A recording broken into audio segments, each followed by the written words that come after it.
meeting of the Metropolitan Public Transit Authority.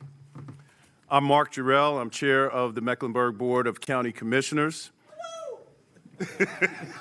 Thank you.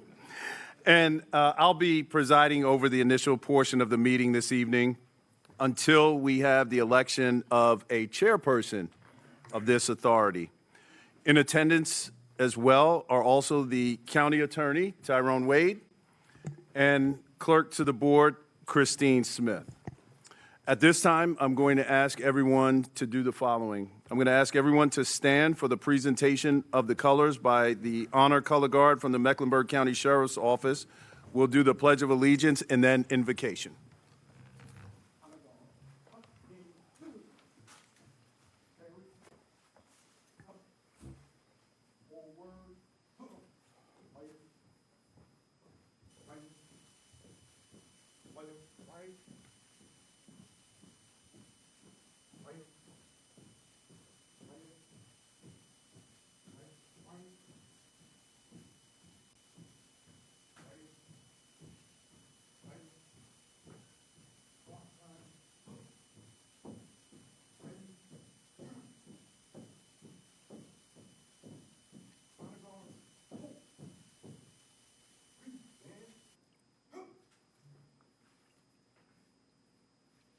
I pledge allegiance to the flag of the United States of America and to the republic for which it stands, one nation, under God, indivisible, with liberty and justice for all.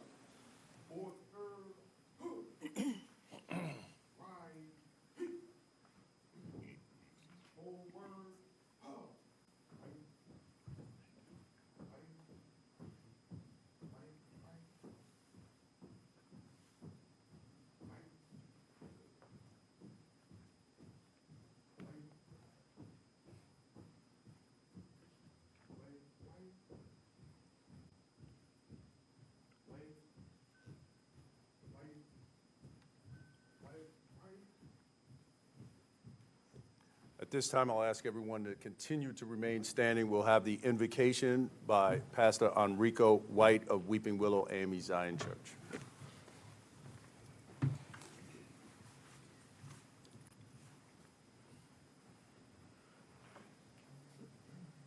May we pray. Our Father, as we've gathered at this moment in time, in this point in history, this inaugural meeting of this Metropolitan Public Transportation Authority.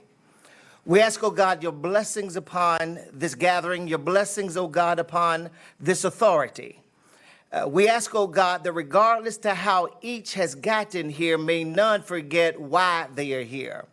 I ask, oh God, that you would just give direction, bring clarity, that they, oh God, may do that which is best for this metropolitan area. We ask, oh God, as they have been chosen and selected, that you, oh God, again, will give direction for the good of this community, that we may be the better in the north and the south, the east and the west, and all of the surrounding areas, that we may be a model of what community looks like and how we work. Again, we ask your presence, we ask your power, we ask your direction in thy precious name. Amen. Amen. You may be seated. So I want to thank Pastor White and the Mecklenburg County Sheriff's Office Honor Guard. Next on the agenda is an announcement about public access. So for tonight's meeting, members of the public may access and view the meeting at mecnc.gov. Watch.mecnc.gov, the Mecklenburg County YouTube channel, GOTV, GovTV, Spectrum, Cable Channel 16, Charlotte Area Transit System, YouTube channel, and Charlotte Gov channel on YouTube. Now that we've gotten that out of the way, it's a historic moment, and let's give ourselves a round of applause for making it this far.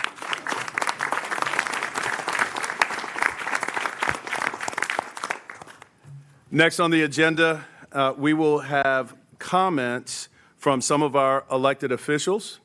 And specifically our mayors, and we are going to start with the Honorable Vi Lyles, Mayor of the City of Charlotte.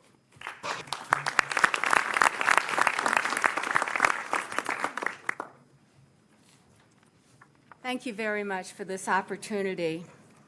You know, public service is one of the most important duties. Well, let's see how this works. Okay, let me start again. Public service is one of the most important duties that we have in this country.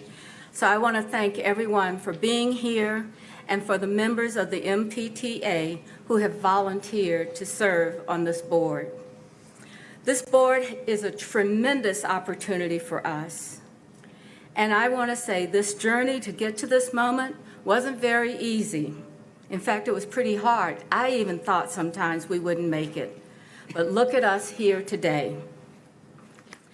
I really want to especially thank Harvey Gantt. He's not here, but just to let him know that how much we really appreciated the work that he did.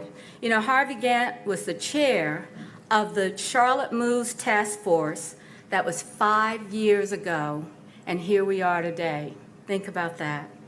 This is the catalyst, the work that they did for the entire effort. It was a group of people who believed that we could do something that others might think impossible. I want to thank all the mayors for sticking together over the years and tackling some tough challenges. You know, renegotiating an interlocal agreement while chasing legislation in Raleigh was no small task. We have done so much together. I feel like we've created a sisterhood and a brotherhood together. I think it's made our regional part of what we are in this community work best for us. But I have to kind of laugh and think about this. I remember all of the places that we've gone. We went everywhere, from Mooresville to Cramerton to Gastonia, holding meetings and debating the next steps. And in that way, we knew that we logged more time, as someone says, as a campaign bus during the season of voting. But I want you to know that what we say now, having logged all of that and all of that experience, once and for all, what we learned is that there's no challenge too rough or tough when you put together enough mayors in the same room long enough. And I want to thank Commissioner Lee Altman, who has been such an advocate for all this work along the way. And I want to thank Team Charlotte for believing we could actually buy the red line, and the city council members who actually made that decision. I would say that they were so bold, and they did it because of the investment. Now, of course, it was $90 million as well, so that probably had a little bit to do with it.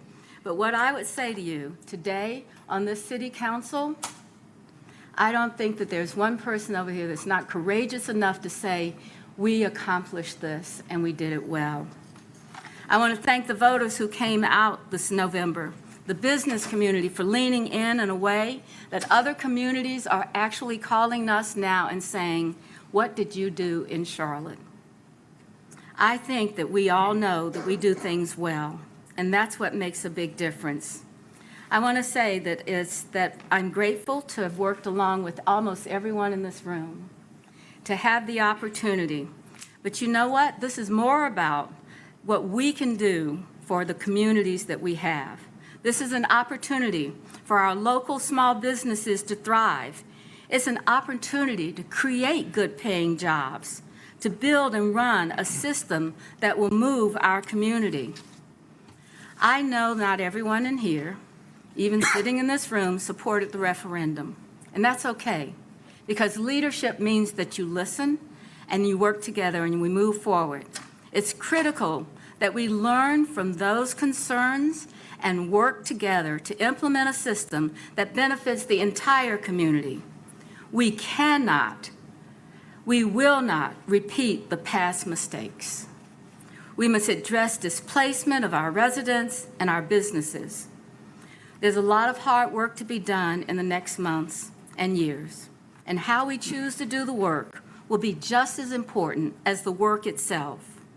Our goal is simple, a place where everyone can move safely, efficiently, and reliably, whether you're going to work, school, or home. My hope You know, you guys have me out here. I'm getting ready to go see the little children that I have, the grandchildren that I have. And I look at this and I think about it. We want to see the young people that we have in this city now. We want them to be successful. I want us to all look back on what we did to see the seeds of a great organization that serves our city, a thriving community, a city that's connected by what all of us do together. You know, speaking as a former city employee and the mayor of Charlotte, I can tell you that the people who work for CATS are some of the hardest working people, the most dedicated individuals that you would meet. And as we go through this, I just want us to know that as we work on the transition of the department and the people to the new authority, that CATS is a great organization, and we should all be excited for its future. The city of Charlotte and every jurisdiction will have its part to play. We will no longer work in silos. We will remember how important it is to know why we got here. We embarking on major infrastructure and roadway projects seeking to improve how people get around alongside this new board that's being created this evening. So I'm looking forward to this. I think it's really one of the most important things that we can do, the most important initiatives that we can take. So in a spirit of partnership and tackling the hard work ahead, I want to say thank you, all of you, for what you're going to do and what you're going to create, because it's going to be really good. Thank you very much.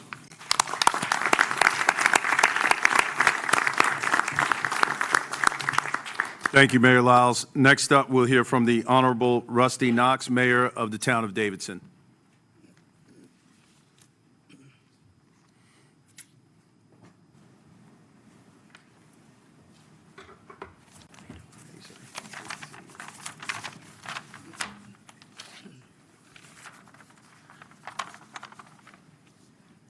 Chair Jarrell, managers, fellow elected officials, and members of the MPTA. I'm Rusty Knox, Mayor of Davidson, and I'm the Vice Chair of the MTC. Tonight is something that we should all celebrate. Tonight is not just about the work that started 5 years ago when Norfolk Southern agreed to sell us the O-line. It's not the result of the half-cent sales tax from over 30 years ago that has funded many public transit projects. It's not the result of gaining funding for the CTC almost 50 years ago. Tonight is about leadership in our county, past and present, that has made it known that we believe in providing opportunity to all residents of our county, whether they choose to use public transit or have to use public transit. Mecklenburg County residents have given us the opportunity and the ability to show why people choose to move here, why businesses relocate here, and what separates us from other metropolitan areas in the country. Yours is a heavy lift. In light of the current environment and posture towards safety, security, and reliability in our CAT system, we are at a turning point. Not only are our residents of the county looking at us, but state and national interests are looking at us as well. My hope is that they look towards us, not at us, as a model for success.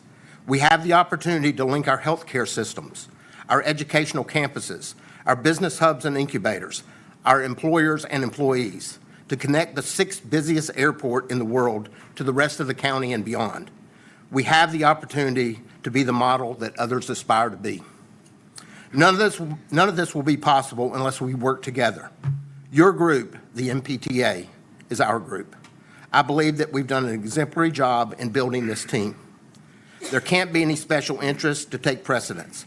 If and only if, as you work as a team of 27, can we be successful. I believe in public transit. I believe it changes lives. I believe it provides opportunities yet to be realized. And I believe that we can succeed and prove to everyone that we are better. Thank you.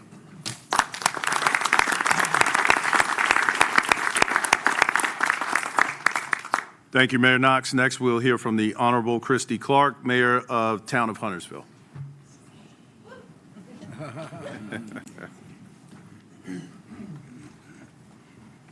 Good evening, chair members, members of the MPTA county leaders, fellow mayors, and honored guests. I am Christy Clark, Mayor of Huntersville, and it is an honor to be here for this inaugural meeting of the Metropolitan Public Transit Authority. First, I want to thank Mecklenburg County and each of our towns and municipalities for the leadership it took to get us to this moment. Passing the transit tax was not easy. It required collaboration, trust, and a shared belief that investing in mobility is an investment in our people and our future. The effort reflects the very best of regional leadership, unlikely bedfellows, and it deserves recognition. I also want to congratulate our appointed representative, T. Anthony Lindsay, to this authority. Serving on the MPTA is both an honor and a responsibility, and Huntersville is proud to have a voice at this table. We know the work ahead will be complex, and we are confident in the leadership and perspective our representative will bring. As we begin this work together, I want to ground us in something simple but essential. Public transit is for the people of our community. It is for the nurse working a long shift, the student trying to reach a campus or training opportunity, the senior who wants to remain independent, and the worker who just needs a reliable way to get to and from a job. Transit is not an abstract policy. It is a daily reality for thousands of our neighbors. Our responsibility is to make sure this authority never loses sight of the truth. Every decision we make should be guided by how it improves access, opportunity, and quality of life for the people we serve. That means building a system that is safe, reliable, and responsive to all the needs and parts of our county, from our urban core to our growing towns like mine. This inaugural meeting marks the beginning of a new chapter in regional cooperation. Success will depend on partnership, transparency, and a willingness to listen to one another and to the public. If we stay focused on the people behind the plans, the authority can deliver a transit system that reflects our shared values and strengthens our entire region. Thank you for your leadership, your service, and your commitment to the communities we represent.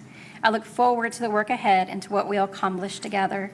Please have happy holidays and a happy new year with your families. Thank you.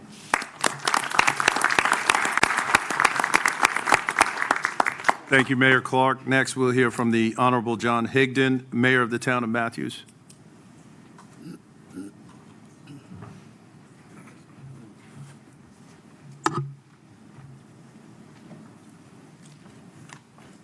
Good evening. I had a little bit of a difficult time getting here tonight, so we need to do something about traffic, I think. I want to thank everybody that's on the MPTA, whether you were volunteered for it or voluntold. I know many of you, and I know that you'll do a great job.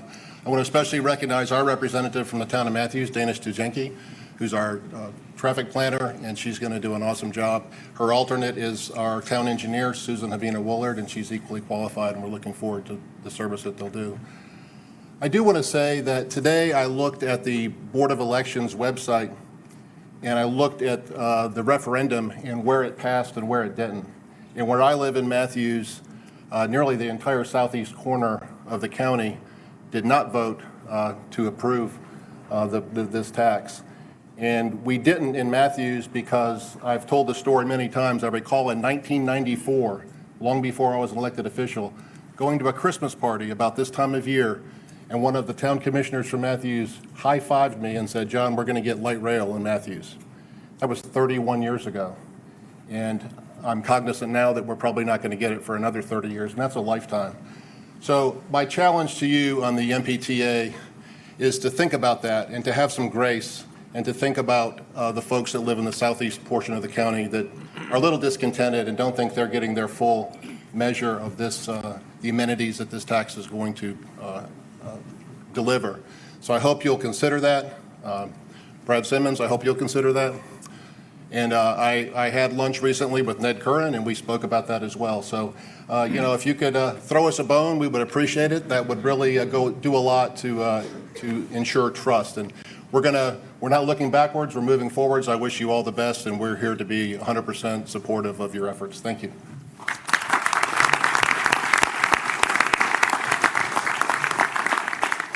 Thank you, Mayor Higdon. Next, we'll hear from the Honorable Dale Dalton, Mayor of the town of Mint Hill.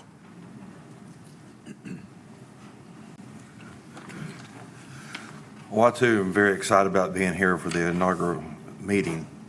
I've been a mayor for 1 week, in an hour 1 week. So I don't know a lot what's going on. Mayor Brad Simmons and Brian Welch kept me up as a mayor pro tem of the activity and what good it would be. He spoke many, many times with you lives about working with you, and I'm looking forward to working with everybody as well and getting up to speed. And let's take this project and get some things done, because it took me 1 hour to go 20-something miles tonight. So we've got to get something done. But thank you all, and I hope to see everybody and work with you.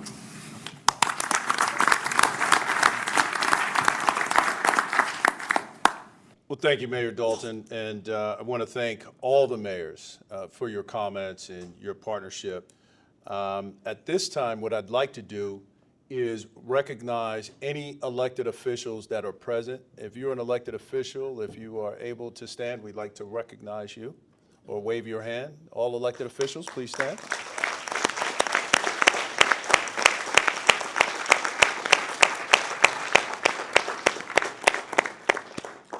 We thank you all for your service and your leadership. We are here, one of the reasons why we're here is because our managers worked really, really hard to get us to this point. And we want to take a moment for all the managers that are present to please stand and be recognized.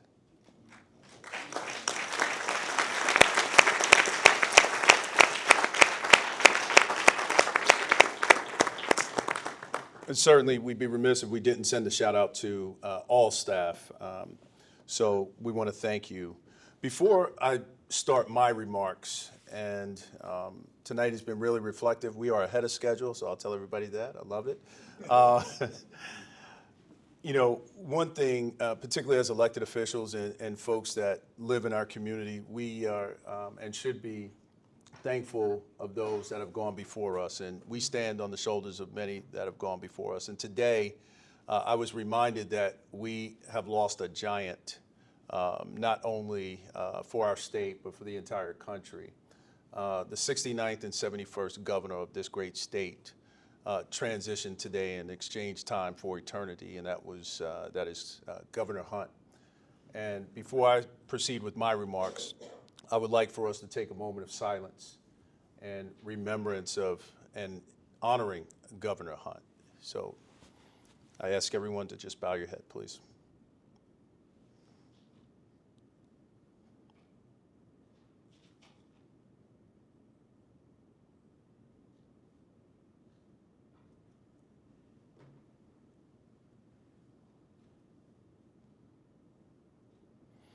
Thank you. So we have heard from all of our distinguished mayors, and I also have some remarks. And we know that today is an important moment for Mecklenburg County because there's a real commitment that's being forged. And it's a commitment to continue the work, to honor the process, and to move forward together. This is one of those rare moments where we actually have an opportunity to show that every voice in this community matters. Every voice in this community is heard. Every voice in this community is respected and valued. And it matters because how we move forward is just as important as where we're going. The formation of the MPTA, we all know it didn't come easily. There were very difficult and hard conversations. There were differing perspectives. There were moments when the easier path would have been to rush or to avoid a high level of discomfort. But we all know that leadership requires us to do what is right, even when it's difficult. And today reflects exactly that. So I want to sincerely thank every stakeholder who showed up, who spoke up, who listened, who stayed engaged throughout this process. That includes our community leaders, our advocates, partners, staff, and most importantly, the residents of this great county. Your willingness to lean into dialogue instead of division is what made this moment possible. You helped shape something that's stronger. Today we sit here, it's more inclusive and it's more durable because it was built together. And if anybody is unclear about our why, I really feel like our why is clear. Our why is doing what's right, even when the path forward demands patience, it demands courage, and it demands compromise. Our why is our children and our grandchildren, ensuring that the decisions that we make today create a future where opportunity is not determined by a zip code, it's not determined by a background, and it's certainly not determined by a last name. Our why is access to opportunity and real tangible access that connects people to jobs, education, transportation, and economic mobility across this entire region. The MPTA represents more than authority or a structure. It represents our shared belief that progress should be inclusive, that growth should be equitable, and that systems should serve the people and not the other way around. So as we embark on this journey together, let's remember this moment. Let it serve as a reminder that when we lead with respect, when we center people, and when we stay anchored in our why, we can build something that truly moves Mecklenburg County forward. And tonight, I'm appreciative of the trust in this room, the trust from the community. I want to especially thank my colleagues on the Board of County Commissioners for their commitment and moving a lot of moving parts forward, for their collaboration and for their leadership. As you heard earlier, Commissioner Altman was a major, major force in representing Mecklenburg County, and I want her name to ring in posterity so when people hear this 100 years from now, they know what she meant to us on the Board of County Commissioners and her leadership. So again, I want to thank you all for your trust, your partnership, your commitment to doing this work the right way.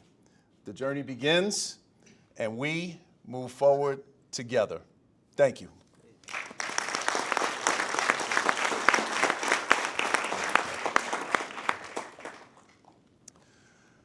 All right, now, trustees, we'll have you introduce yourselves, and we are going to start to my right with Alicia Davis Stedman, and we'll come around the dais and on the left. If you will just state your name and your appointing jurisdiction, please. Alicia Davis Stedman, Mecklenburg County. Clayton Seeley, Mecklenburg County. Kenneth Shore, Mecklenburg County. Justin Harlow, Mecklenburg County. Julie Eisel, Mecklenburg County. Mike Bryan, Mecklenburg County. Matt Wald, Town of Davidson. Dana Stujanki, Town of Matthews. Brad Simmons, Town of Mint Hill. Jeff Robbins, Town of Pineville. Bob Menzel, Town of Cornelius. T. Anthony Lindsay from Huntersville. Dwayne Walker, appointed by Governor Stein.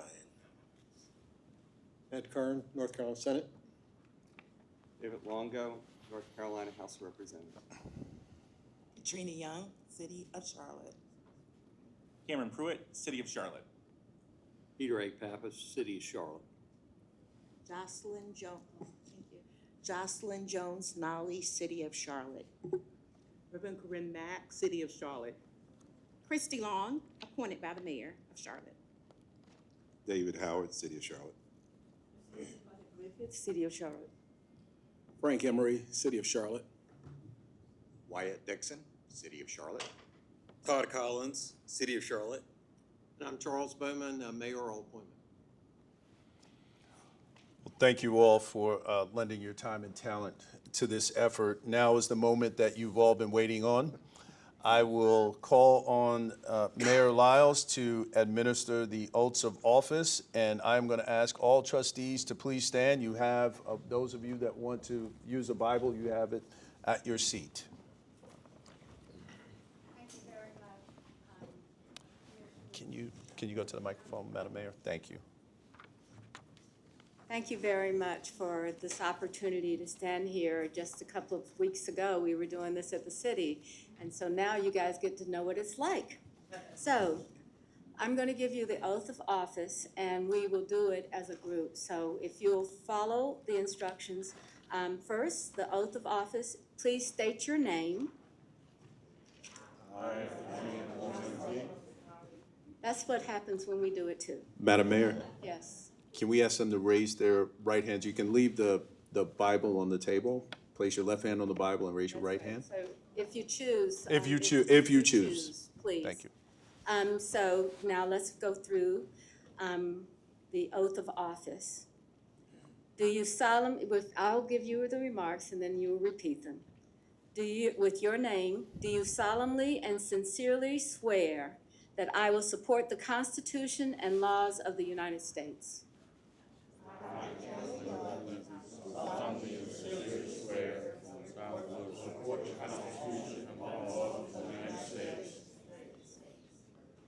That I will be faithful and bear true allegiance to the state of North Carolina.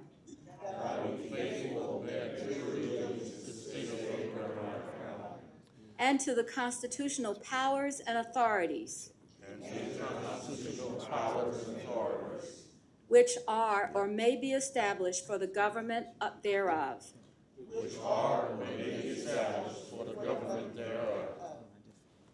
That I will endeavor to support, maintain, and defend the Constitution and the laws of said state. Not inconsistent with the Constitution of the United States. To the best of my knowledge and ability. And I will faithfully discharge the duties of my office as the Metropolitan Public Transportation Authority trustee.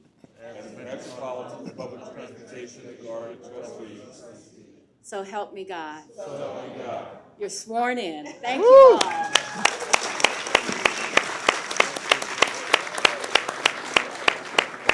Right. Just kind of some you're good, you're good.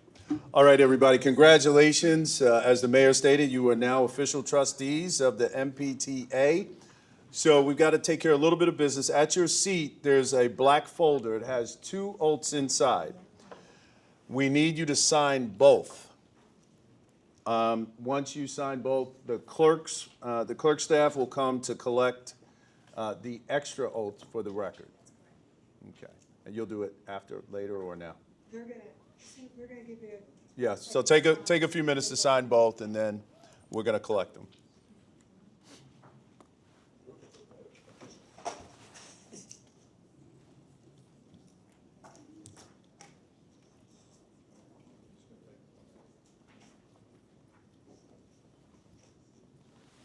Congratulations, sir.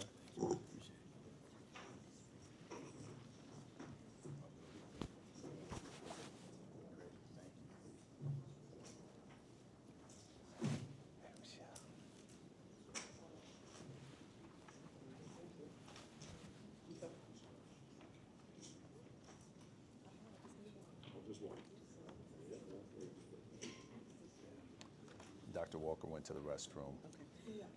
Christine said, make sure that everybody is speaking into the mic because they can't hear me.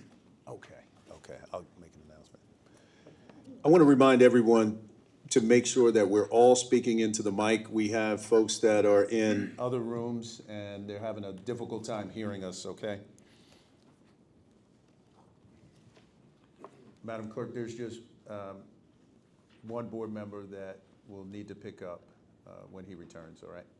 All right, thank you.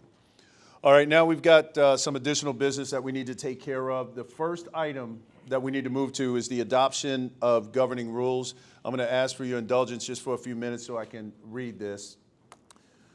There's a preliminary matter we'll have to address before conducting business. Currently, the authority does not have any rules of procedures or bylaws upon which to conduct business. So in consultation with our attorney, I'm going to ask that the authority consider adopting Robert's Rules of Order to conduct tonight's business. Robert's Rules of Order is a manual universally recognized as parliamentary procedures designed to help business meetings run smoothly in an orderly and fair manner. In the absence of any formal guidance, it provides a framework for making decisions through motions, debate, and voting. Robert's rules require that the presiding officer must recognize someone who wishes to speak before the person is allowed to take the floor and speak. Anyone wishing to make a comment must alert the presiding officer and be recognized. In addition, before any action or vote can be taken, there should first be a motion made and a second to that motion. Once there is a second, the matter is on the floor and open for debate or discussion. In order for a motion to pass, it will require a majority vote of the members. The clerk to the board will draft the minutes from the meeting. And so for those who might be unfamiliar with Robert's rules, a motion is made by one of the authority members saying the following: Mr. Presiding Officer, I make a motion that the authority adopt Robert's Rules of Order to govern tonight's meeting and future meetings until bylaws and rules of procedure are adopted by the MPTA. Then we would need another member, if they agree with the motion, to say, I second that motion. That puts the motion on the floor for discussion and a vote. With that being said, we have a question. Oh, you're going to make the motion? Okay. So at this time, I'll entertain a motion. Mr. Presiding Officer, I make a motion that the authority adopt Robert's Rules of Order to govern tonight's meeting and future meetings until bylaws and rules of procedure are adopted by the MPTA. Is there? All right, it's been moved and seconded. Names. Motion made by? Motion made by Mr. Curran and by Ned Curran, and the second was made by who? Somebody? Justin Harlow.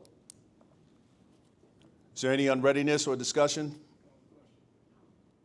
All right, question's been called. All those in favor, do you need show of hands? Or, just a show of hands. Okay, all those in favor, let's see by show of hands. I believe that's unanimous, Madam Clerk, so the motion carries. Somebody said that's a good start. I would agree.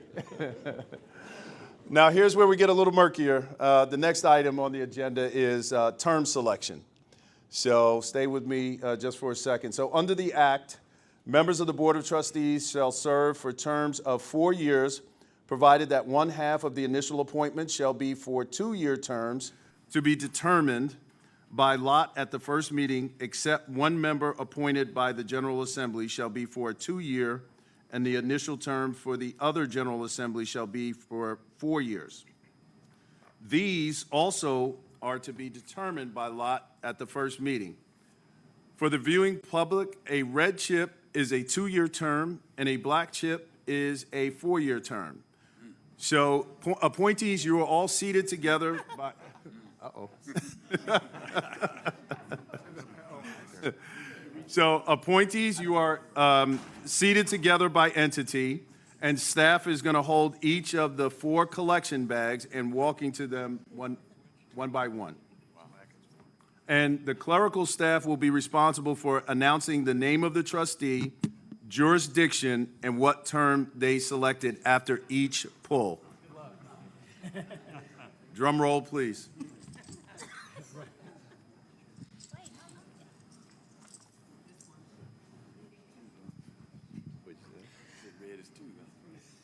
Ms. Stedman, 2. Boy.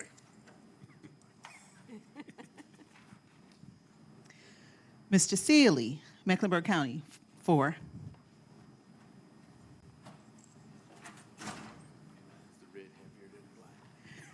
Mr. Shore, 4, Mecklenburg County. Mr. Harlow, Mecklenburg County, 4.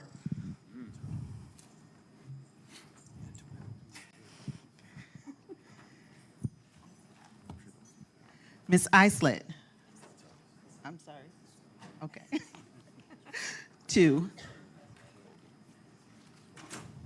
I'm sorry.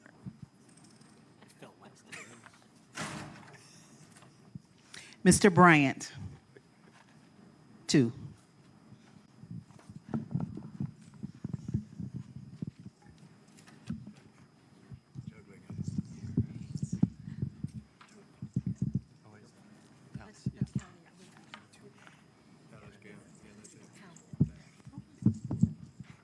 Mr. Walt, Town of Davison, 4.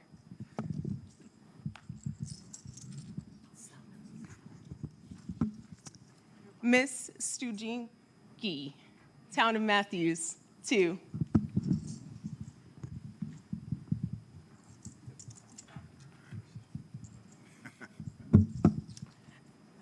Mr. Simmons, Town of Mint Hill, 2.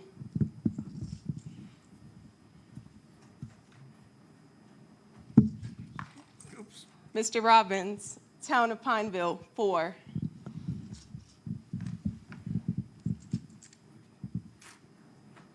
All right. Menzel? Yeah.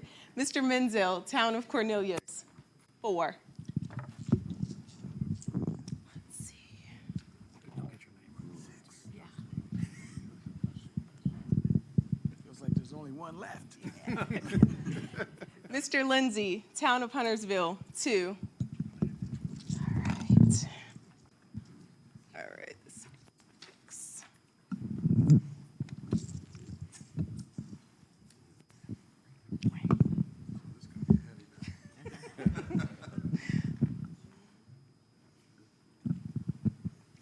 Mr. Curran, NC Senate, 2.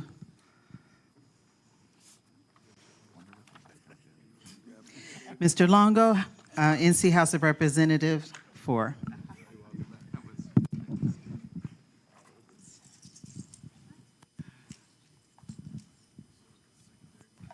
Ms. Young, City of Charlotte, 4. Mr. Pruitt, City of Charlotte, 4.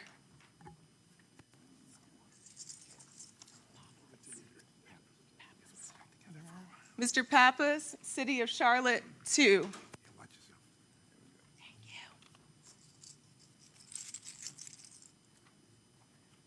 Ms. Noli, City of Charlotte, 4.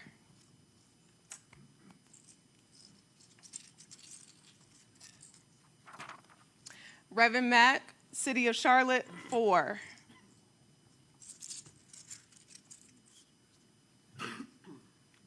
Miss Long, City of Charlotte, 2. Mr. Howard, City of Charlotte, 2. Miss Griffith, City of Charlotte, 4.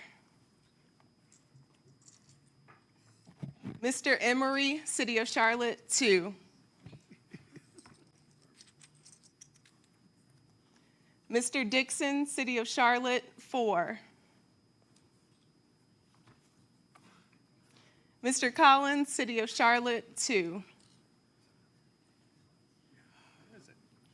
Oh, there it is. Mr. Bowman, City of Charlotte, 2.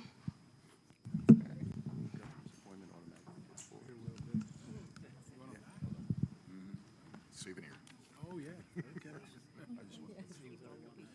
Can someone verify that the governor's appointment gets 4 years automatically? Is that correct?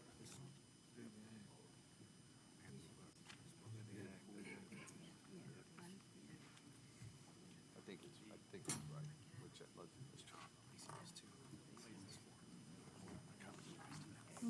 I'm sorry. He has to pick. He has to pick. Okay, Madam Clerk, the governor's appointment is required to pick, to make a pick. You gotta have one each in there. Beach and the beach. All right, Doc, you have to make a pick.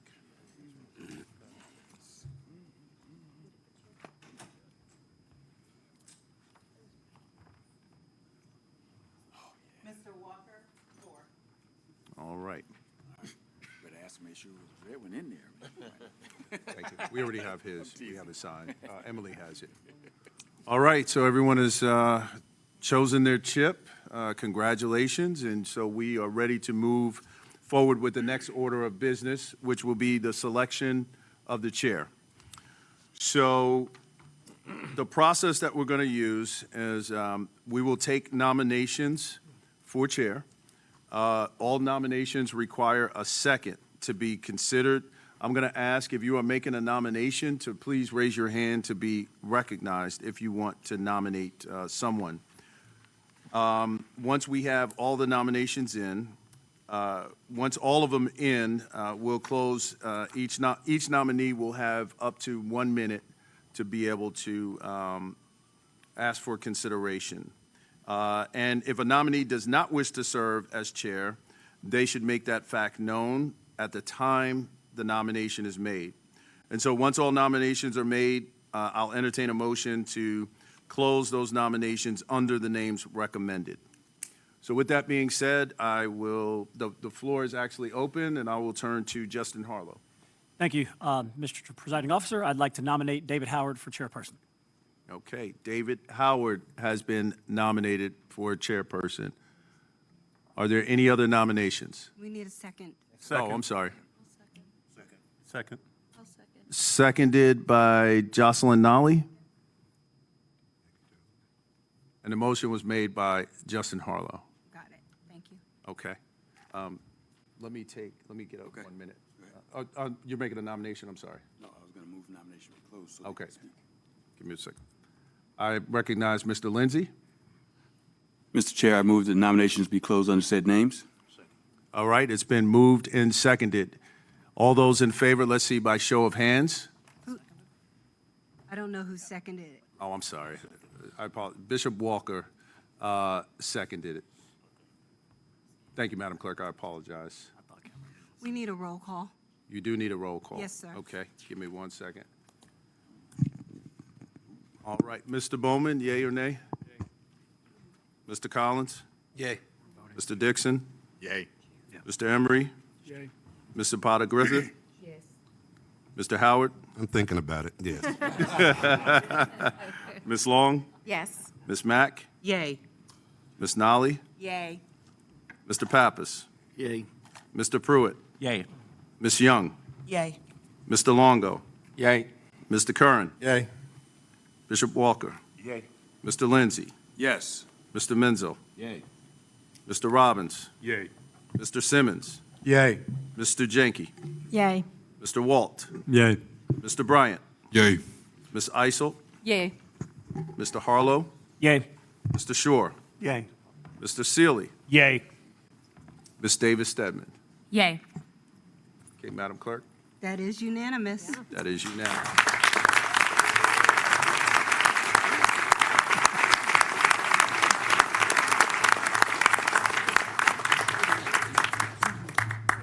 Well, clap is a little premature because that was to close the nomination. Now we got to vote.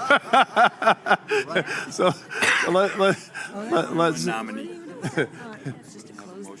That's my fault. I'm sorry. That was to close the nominations off of Mr. Lindsay's move. So now the chair will entertain a motion. Who wants to make the motion? Mr. Pruitt. Mr. Chair, I move that we accept the nomination of David Howard to be our inaugural chair by acclamation. Okay. It's been, okay. The motion was made by Mr. Pruitt. It was seconded by Bishop Walker. We will conduct another roll call vote. And, I'm sorry? Acclamation, you don't need a vote. Acclamation, you don't need a vote. I don't have to. All right, so we don't have to go through a roll call vote. Thank you, Mr. Lindsay. Are there any objections? Hearing none. Mr. Howard? Congratulations. Congratulations.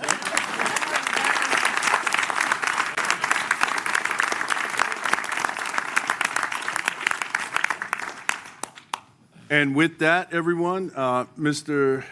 Chairman, I'm going to recommend that you come and take this gavel, number one.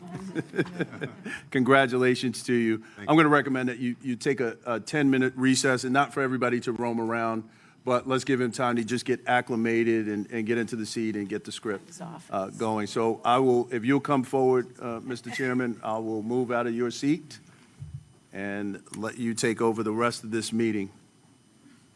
And while he's coming, will you all just show appreciation for our clerk's office, for the city and the county for what they've done, and for our attorneys.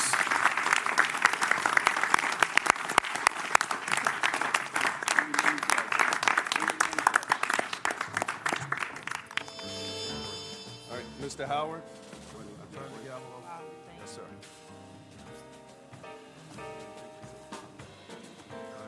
We'll go into recess for 10 minutes.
Travel.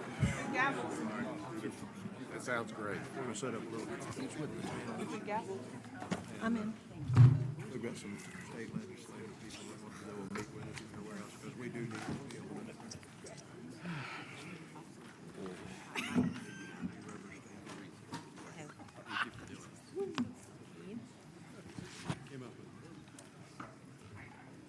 Good evening, everybody. Good evening. Calling this meeting back to order. I will just take a few minutes to say it is not lost on me that this is an important job.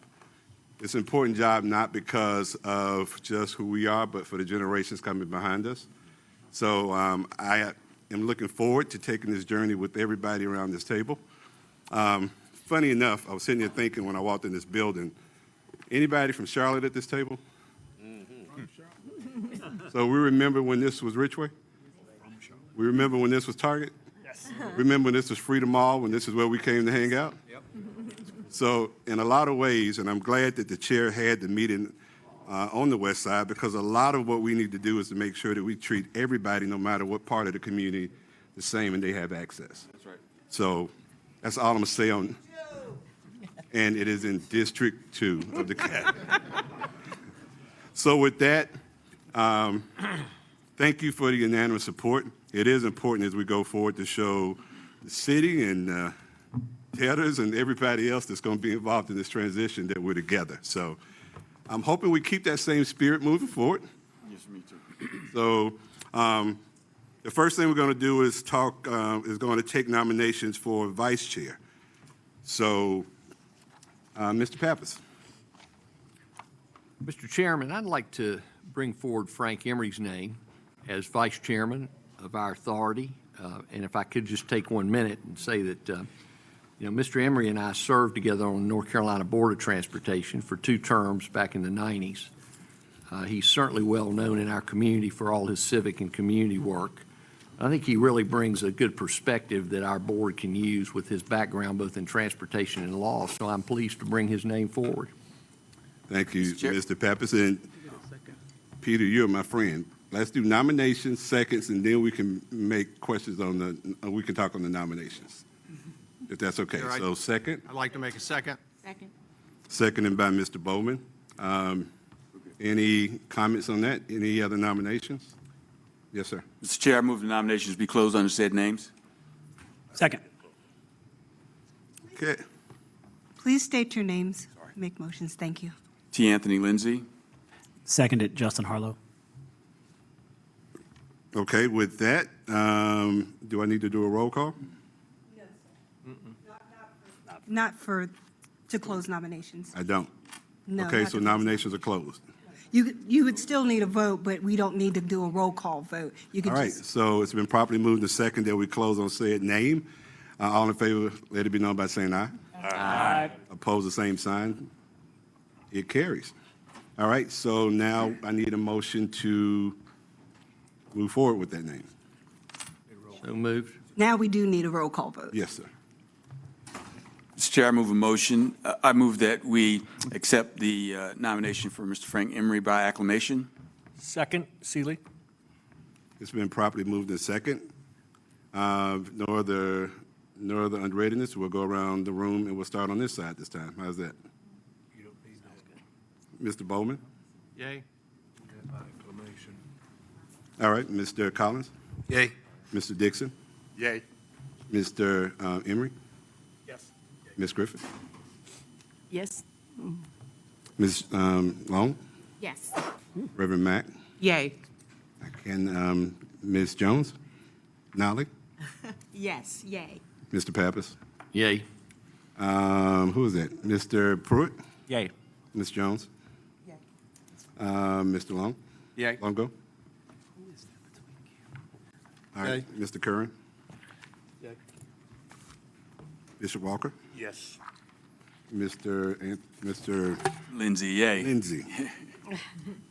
Mr. Menza? Yay. Mr. Robbins? Yay. Mr. Simmons? Yay. Mr. Jenke? Yay. Mr. Walls? Yay. Okay. And Mr. Bryant? Yay. Ms. Isel? Yes. Mr. Harlow? Yay. Mr. Shore? Yes. Mr. Silly? Yay. And Ms. Stedman? Yay. Congratulations, Mr. Emery.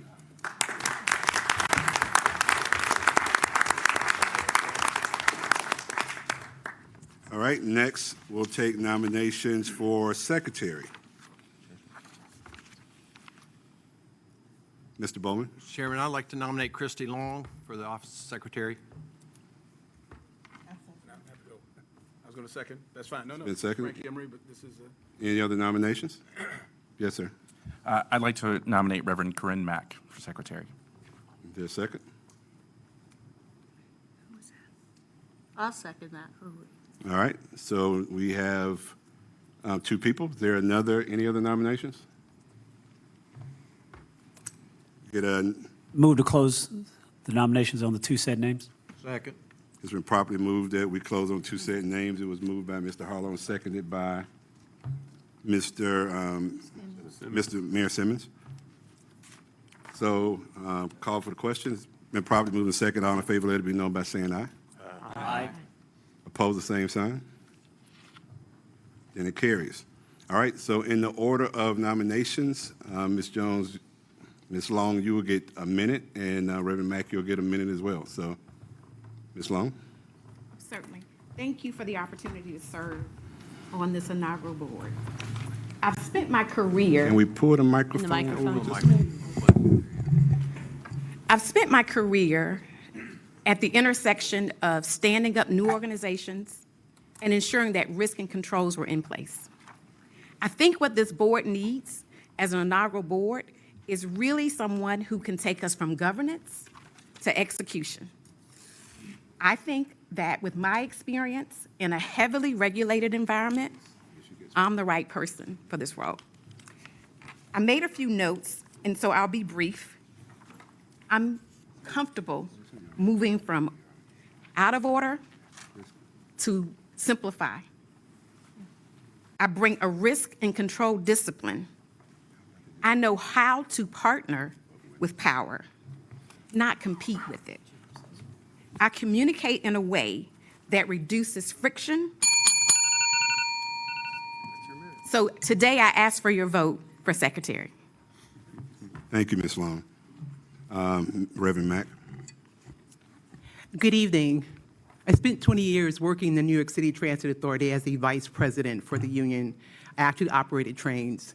My responsibility was over 40,000 members, and I had a staff of 38 people that I actually served for the 20-year period. I've been the president here for the Charlotte-Mecklenburg branch for 11 years.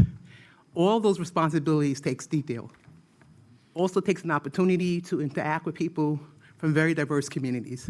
I can articulate well, I work with people well, and I hope that I get your vote tonight. Thank you so much.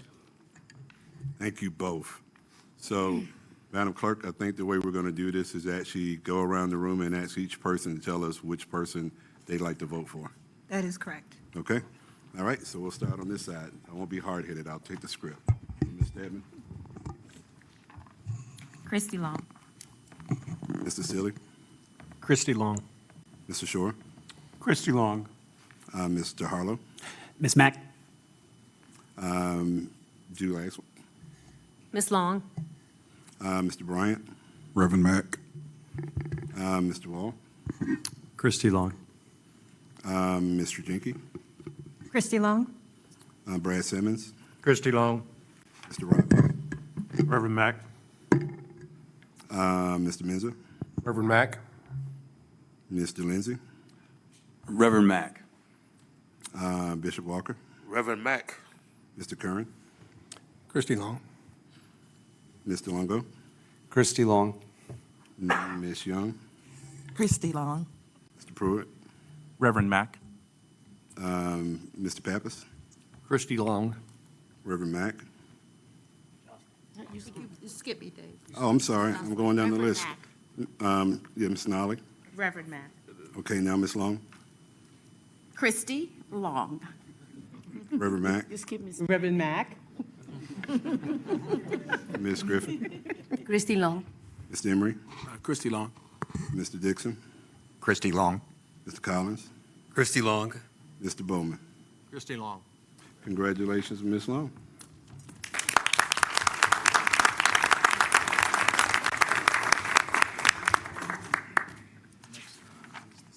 Next is treasurer. So, Mr. Pappas. I'd like to nominate Mr. Ned Kern for the office of treasurer. Second. Robbins. I'll come this way. Mr. Menza? Yep, I'll second that. Okay. So, any other nominations? Could you repeat who nominated and seconded? Mr. Pappas did the nomination. Mr. Menza is doing the second. Thank you. Any other nominations? Mr. Chair, Yes, sir. move nominations be closed under said names. Second. It's been properly moved and seconded. We close on said names. All in favor of closing, let it be known by saying aye. Aye. Opposed, the same sign. That motion carries. I get a motion for the name? Move to accept the single name for treasurer. The second? I second. Pruitt. Okay. I know who that was. Christy Long. Christy seconded. Okay. It's been properly moved and seconded. We close on the name that we closed on. So all in favor, let me know. I need a roll call. All right. Ms. Stebbins. Mr. Kern. Mr. Kern. It's just. Oh, yay. Yay. Just a yay. Just a yay. Yay. Mr. Silly. Yay. Mr. Shore. Yes. Mr. Harlow. Yay. Ms. Isel. Yes. Mr. Bryant. Yay. Mr. Wall. Yay. Ms. Strujicki. Yay. Mr. Simmons. Yay. Mr. Robbins. Yay. Mr. Menza. Yay. Mr. Lindsay. Yay. Reverend Walker. Yay. Mr. Kern. Yay. Mr. Longo. Yay. Ms. Jones. Ms. Young. Mr. Pruitt. Yay. Mr. Pappas. Yay. Ms. Mack. Miss Nolly. I'm going the order they gave it. I'm sorry. It's okay. Ms. Nolly. Yes. Reverend Mack. Yay. Ms. Long. Yes. Ms. Griffin. Zapata Griffith, yes. Yes, Lucille. We'll talk. Mr. Emery. Yes. Mr. Dixon. Yes. Mr. Collins. Yay. Mr. Bowman. Yes. Thank you. I think that is the hard work. The rest of this is studies, right? That's right.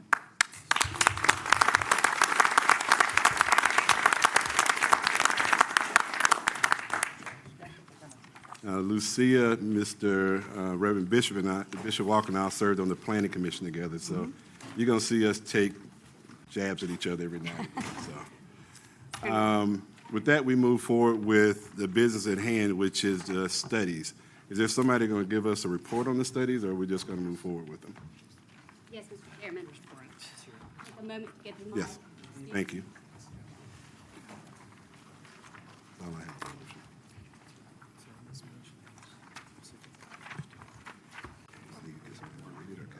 Good evening. I'm Catherine Clodfelter. I'm an attorney at Parker, Poe, Adams, and Bernstein. I am one of the numerous consultants whose brains and experts went into the report that you have before you, and I am here to discuss with you about the report. I'll do a little bit of the background, a little bit of just getting on the same page, and talk to you about why I am sitting here talking to you. And then I want to go into two summaries.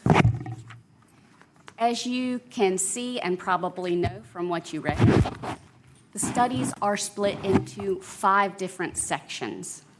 I'm going to skip right to, in my summary, section 5, because I think it's the analysis of all the other sections, and it's probably the one you are thinking about the most. But I do want to give you a summary of the flow, the rhythm and rhyme of sections 1 through 4, because they are largely similar in how they come out, and it will give you a bit of a understanding of the path before you, I hope. So to start, I also want to acknowledge that I am joined by Scott Leo and Jorge Luna, again, 2 of the consultants in the group. Parker, Poe, Adams, and Bernstein was the law firm involved, and VHB is a team of engineers who are also involved.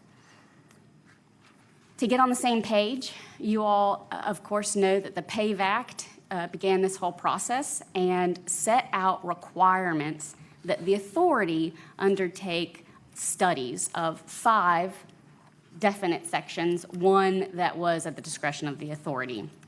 So I'll talk through what those 5 are just to make sure we're on the same page. The authority was to study by January 1st, 2026, the legal and financial considerations of 1, a transfer of assets from CATS to the new authority, 2, outstanding debt that the CAT system has, that the public transportation system has. The third being intergovernmental agreements. You'll note that that is intergovernmental, so there are private agreements that are out there that this study doesn't mention or contain. And the fourth was the study of a transfer of employees, HR. So those are the first 4. The fifth, using the words straight out of the PAVE Act, was to be a recommendation as to whether a transfer of assets, liabilities, and operations was feasible and advisable. And I will say, so you understand, when we say advisable, we are not talking in a policy sense. Our consultants took that to mean the PAVE Act asking, are there any insurmountable barriers, obstacles to a transfer so that it would be not advisable to do what's set out in law? So answering 2 negatives in the positive, we are discussing whether it is advisable. I'll go back and start at the beginning of why I'm here talking to you. Again, as you can appreciate, given that it's December 18th and the study is due on the desk of certain other parties by January 1st, there was a very limited time to be able to accomplish what this body needs to accomplish. The Metropolitan Transit Commission directed the city to move forward with the study so that this body would start on the right foot on day 1 and get the information that you need to move forward. So consultants were engaged to perform the study that sits before you. How did we do what we did? We, again, with the limited time, took this as an opportunity to seek comprehensive but certainly not exhaustive information about the transfer. So imagine the amount of documents that are related to the assets, and you don't just have to imagine, you will come to find out, related to the assets, the number of intergovernmental agreements, the number of debt instruments, and then, of course, the HR aspect of all of this. For each of those studies, the team asked for, again, comprehensive data from the city, from CATS or other departments to be able to look through and better understand not just a system in general of transfer, but issues unique to CATS. Once we gathered that data, which is all set out in each section within the report you have before you, we then went to okay, what are the legal and financial considerations that will have to be dealt with in order for a transfer to take place? The legal and financial considerations are also by no means exhaustive. There will be things that come up that are not listed in the study. The study is not meant to be comprehensive. It is not, exhaustive. It is meant to lay out an issue spot to know whether or not this is all feasible and to give some information so when you start on day 1, again, this is sort of the ground zero. When you start on day 1, you have some information to work with. That leads me to what this study is and what it isn't. This study is not a binding path of what the authority will do. It is not telling you here are the things that must be done or the way in which they must be done. It is at its most useful, high-level issue spotting, those considerations, to try and give the information that's going to be needed to take the first actions. It is, like I said, a general idea of the things that will happen as you set up a public body, so both the practical as well as some of the timeline considerations. A lot of what is before you as a body involves the practical reality of setting up a public body. There are both legal and practical requirements that are set both in the PAVE Act and by other law that the PAVE Act refers to that will guide and sometimes influence greatly the decisions and the timeline before you. So a good amount of the considerations really depend on the timeline, the practical nature of what you're doing, and the legal structure that the PAVE Act sets out for the public body. What it is not, again, is legal advice. So we are a team of lawyers who were here to make sure that the legal considerations were set out as we saw them. But again, with the practical, with the necessity for day one, there will probably be a team of professionals who you hire to help you undertake setting up a public body and going through all the actions that are required under the PAVE Act for the transfer of assets, liabilities, and operations. All right, so now that I've taken you through who I am, what this is, what this isn't, I'll go ahead to the meat, which is study item 5, right? A recommendation as to whether this is feasible and advisable. And by this, I mean only looking at a transfer of assets, liabilities, and operations. Yes, it is feasible. You are a public body. And as a public body, the authority and the city can do the main issues that are going to arise in a transfer of assets and operations. And let me talk through those two things just a little bit. The biggest hurdles out there, both on a legal and practical stage, are that there is existing debt associated with the CAT system. That debt cannot transfer. That debt cannot transfer. I'll say that again. There is also collateral that exists to secure that debt. So either collateral that was purchased with that debt or otherwise identified with the debt instrument, and the debt instrument says, in other words, the agreement that was entered into in order to take out the debt, that says you cannot transfer an item of collateral while it is securing the debt. So on day one, no matter what the PAVE Act says about transition timeline, there will be some collateral, some assets that cannot transfer. The good part of being a public body and under the PAVE Act is that this authority has the ability to enter into what's known as interlocal agreements.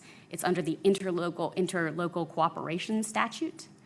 That will allow the authority and the city to undertake a time of use and operation of the public transit system that exists while some assets remain with the city, with the debt, and while some assets are able to transfer and operations able to transfer. So you have those tools as not only a public body, but importantly because the PAVE Act says you do. And so it is feasible to get over that hurdle of the debt remaining in place. The other practical hurdle to think through, again, and I've said this before and I can't say it enough, is the amount of work that's really necessary just to set up a public body. That work also has to be somewhat duplicated in order to have employees. As you can all appreciate, there are certain HR policies, benefits, et cetera, that must be in place in order to have employees covered by those policies, right? So the PAVE Act does require the entrance into the local government employees retirement system.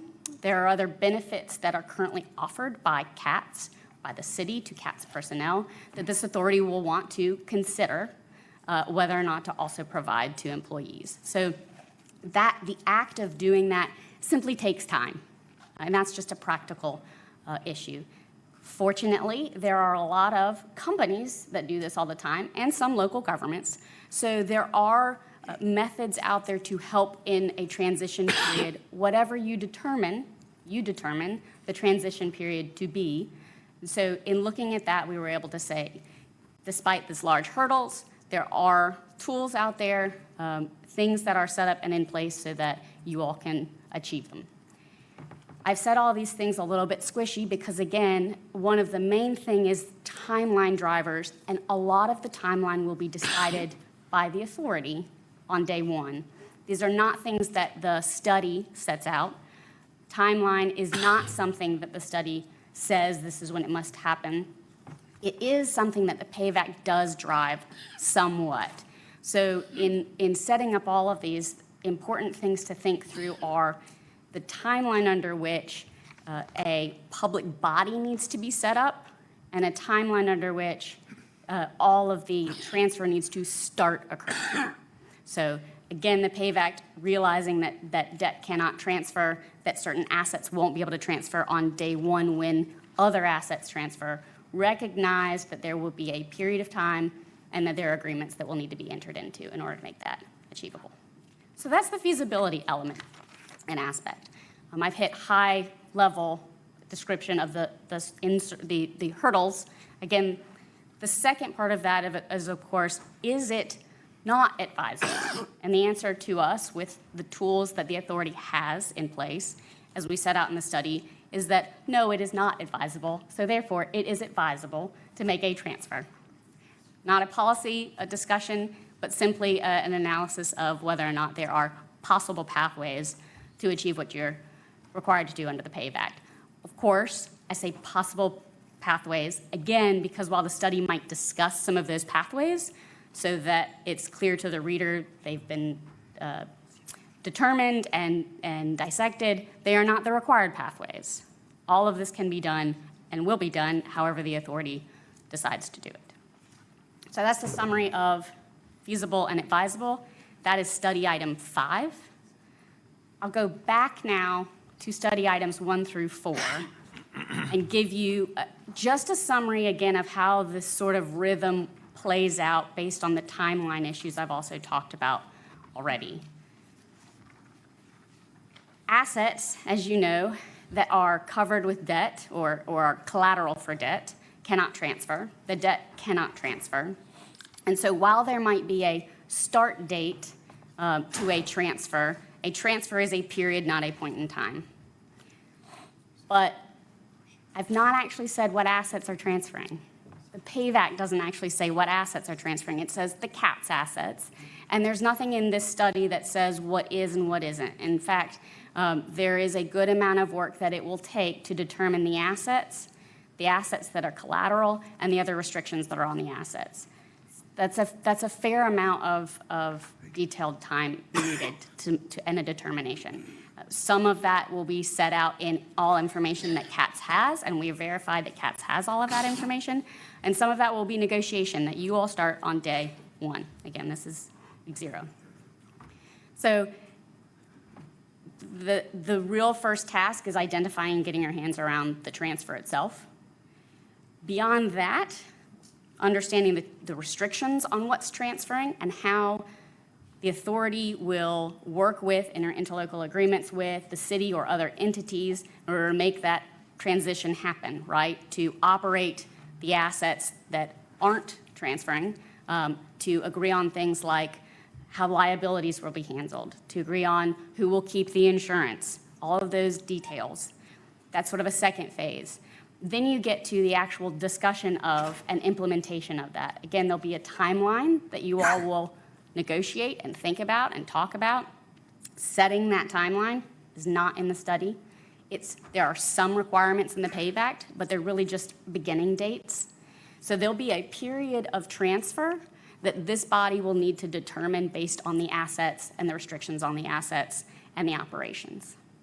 Following that, there might be a period of time in which some assets that are used for public transportation don't transfer, or some assets that are transferring are also used for other public benefit. And so it's most likely, though everything is still up to the authority and the study doesn't say it has to happen, but there's most likely going to be a time period in which after a transfer, there's still a lot of coordination and collaboration between the local governments to run for assets that have not transferred or that have some other public use. That's a general summary then of the rhythm of assets. That plays out for each of the studies. You'll have that same situation when it comes to intergovernmental agreements. You've got to identify them. You've got to figure out whether they can transfer. And then in determining that, you have to work with the other parties in order to make sure all of the restrictions or agreements and covenants that are set out in those agreements can continue so that the public transit system can continue as it exists, which is the words of the PAVE Act. The same thing with employees. There'll be that time period of identifying how and naming a time period of transfer. That might be one of the most important tasks that you take on. Again, I say might because you decide what's the most important task you take on, but certainly giving employees comfort and knowledge of when a transfer is going to take place is key to retention. So once I've gotten now through the summary of the 4 studies, 1 through 4, I've told you a summary of the feasible and advisable recommendation. The other documents that we provided are documents really to help you do what you need to do with this study. The PAVAC says that the study is to be published and then submitted to certain other bodies by January 1st. So you have with you a resolution to adopt and publish the study report, and then a transmittal letter for when you are ready to send it to the General Assembly and all the other bodies. With that, I will stop and then get into any detail you tell me to. Why don't we start with the motion to actually, there are questions? Why don't we get a motion and then have questions on the motion? Do that? Is that okay with everybody? All right, so I'm going to read a motion, and then I'll look for somebody to move it and then second it. I need a motion to approve a resolution to accept and publish the studies as required in the PAVAC, subject to the following language added to Study 5. And that is the observation and consideration in this study do not bind MPTA to any course of action or decision regarding the process of conducting the transition of CATs from the City of Charlotte to the Transportation Authority. The MPTA reserves the right to pursue alternative approaches for conducting this transition after additional studies. So motion? So moved. Been properly moved by Mr. Kern, seconded by Mayor Simmons. Any unreadness or questions? I thought somebody wanted to be recognized. Actually, I have Yes. a question. Yes, Ms. Dolly. Hi, thank you very much for the information. My question is regarding assets, and it may be here, I just didn't see it. So, for example, if someone fell on a train today, CATS is liable. If we transfer, and I'm assuming that, if we transfer those assets to the board, does the board then become liable in a legal way? Yes. So these are the perfect questions to be thinking about and asking a team of consultants who you will need to hire to get you through that transition period. There are absolutely liabilities in place, and there might be some you don't know about or are not predicting during the transition period, and then there'll be ones after the transfer has occurred. So all of those things are the things that you will have to determine item by item, asset by asset, based on other restrictions on the asset, whether that asset transfers. You get where I'm going? Yes, thank you. Reverend Mack. Thank you, Mr. Chair, and thank you for the overview. I have Okay, wait a minute. I'm sorry. Did you recognize me? I'm I sorry. recognize Mr. Mack. We're going to have to figure this out. Yes, I was saying I'm coming to you. So let me put it in order. Reverend Mack, Mr. Bryant, Ms. Isel. Thank you for the information. Just based on your response to Jocelyn a minute ago, there is some unreadiness for me for us to take on the responsibility of all assets in such a gray area and a gray period. And so I would like for you to further explain to us what that time period would look like if you have that information right now in terms of responsibility and liability. And if you can give us additional information regarding assets. And am I correct that the time period you're wondering about is the time that you have to think about and consider these things? That's correct. Under the PAVAC, you have, and I'll give you a little background. Maybe I'll start by answering. The period of transition is up to you. The start date has some requirements. The time for each individual asset might have some requirements, but in general, this is something that the authority is in control of. in conjunction with other entities with whom it will need to come to some agreements about assets in general. So let me give you a little bit more background with that answer. Under the PAVE Act, within a year that the PAVE Act is enacted, you will need to stand up basically the public body. It doesn't yet require any asset transfer. That is July 1st, 2026. So the tasks before you really are setting up the public body, and then, of course, identifying assets is probably something that should happen as soon as possible if the timelines are, if the authority intends to move forward as fast as possible. I'll say it that way. There's a second time period requirement under the PAVE Act, and that is that assets must start to transfer as of the date, as of the effective date of the tax that the PAVE Act enabled. So that's your second time period. It says start for very important reasons, right? Some assets can't transfer if they have debt outstanding. There may be other restrictions on debt. But this authority is also able to make those decisions about what transfers and how. It may also be that there are other agreements that need to be made with other entities who are also involved in the assets. So my squishy answer back to you is there are two important time periods under the PAVE Act, but largely that is for you to decide. And I'm going to help us because I know they said we could be here at 10 o'clock, but we're not going to be here at 10 o'clock. So I want to just level set and make sure this statement is true. This was really information to prep us to get ready for the work we have to do. So there's nothing in this binding at all. This is just information to get us started. Correct, Chairman. I just want to make sure if we're asking questions, this is not, we're going to talk about this for months, if not years. So let's not try to solve it all tonight if we don't have to. Manager Bryant. Thank you, Mr. Chair.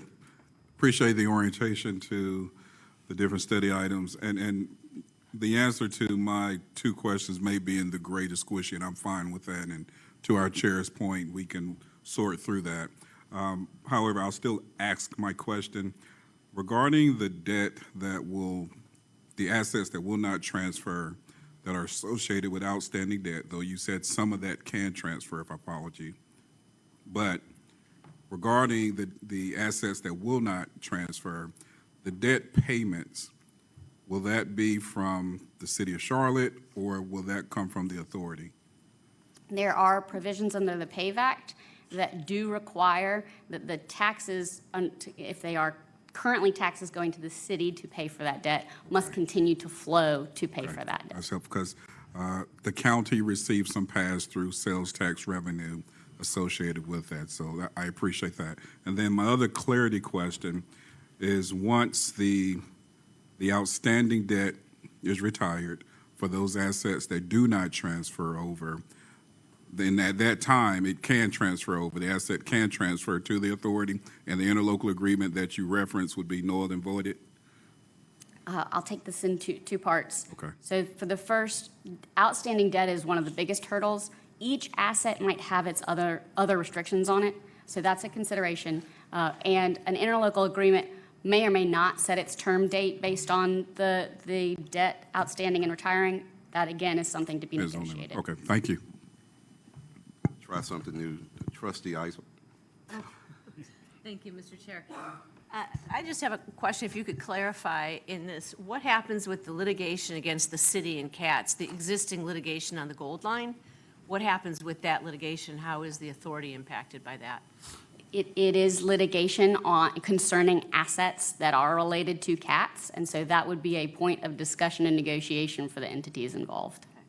Thank you. Mr. Minzer. Trustee Minzer.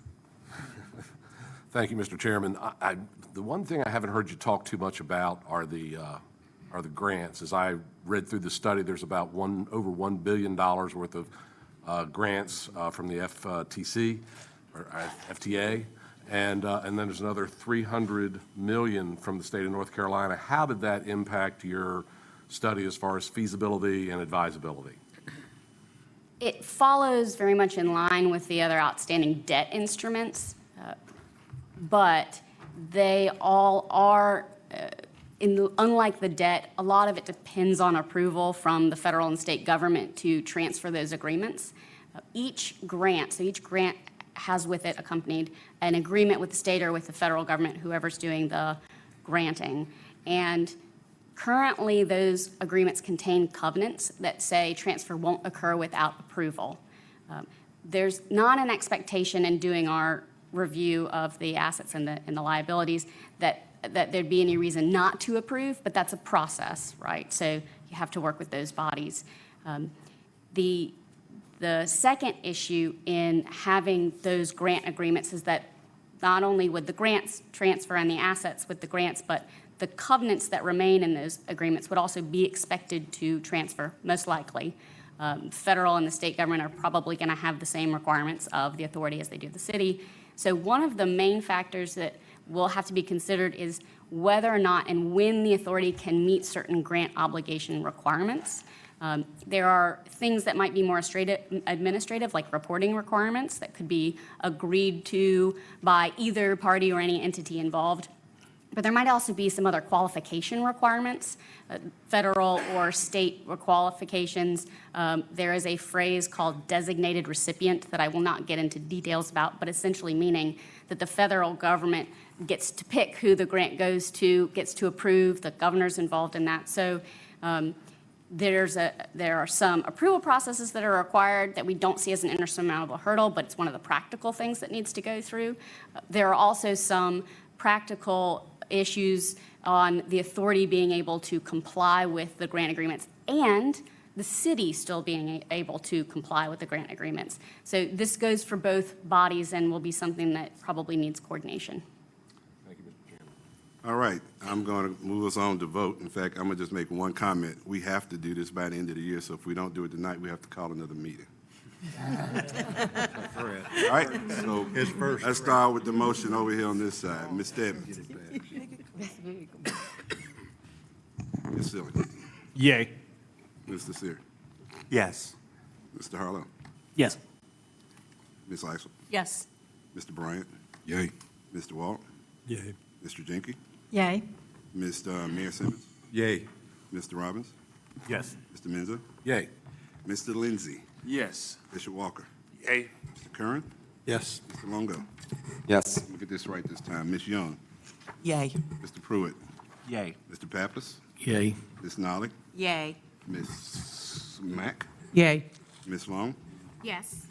Ms. Lucia Zavada Griffin. Yes. Mr. Emery. Yes. Mr. Dixon. Yes. Mr. Collins. Yay. Mr. Bowman. Yes.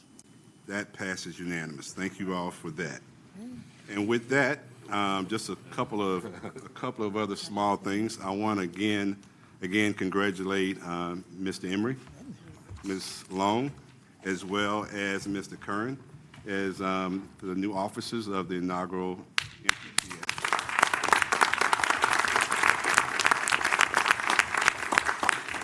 And I'm also going to get beat up if I forget to tell you don't move because we have to take a group picture. I did it. And any closing remarks from anybody? Quick remarks. Any closing remarks? Mr. Chair, would like for us to get a notification on a next meeting as soon as possible, please. I will definitely make sure we get it out to you. All right, happy holidays and motion to adjourn. So moved, Mr. Chair. Second. Second. All opposed? Second. All opposed, stay here. Should I pick one? I don't think anyone's going to oppose. Anybody.